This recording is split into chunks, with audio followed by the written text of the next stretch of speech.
Pak, komentar dikit Pak. Pak, seperti apa Pak kita Pak? Tanggapan kita Pak? Pak, ayam, maaf dulu ya. Kedatangan Johan Anwar Pak ke rutan kita.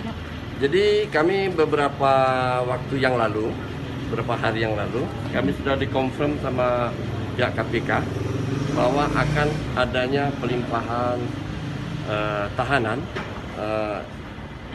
atas nama inisial JA untuk dikirim ke rutan ke-1 Palembang. Maka pagi ini saudara JA menginformasi dari rekan kita bahwa yang bersangkutan telah memasuki rutan ke-1 Palembang. Pak, untuk tahapannya gimana tuh Pak? Di Mapeliang dulu atau di...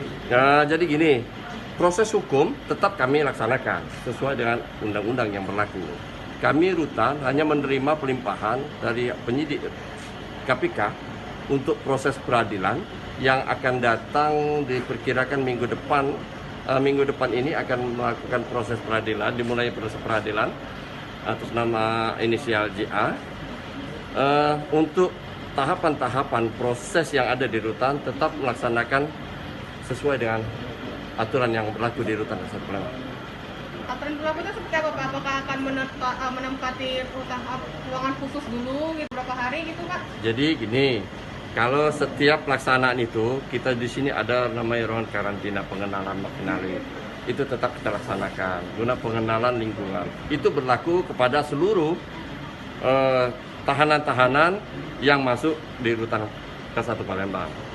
Terutama di dalam zona COVID pada saat ini kita tetap memberlakukan isolasi 14 hari guna untuk mengantisipasi paparan ataupun terjangkit penghuni yang baru ke dalam.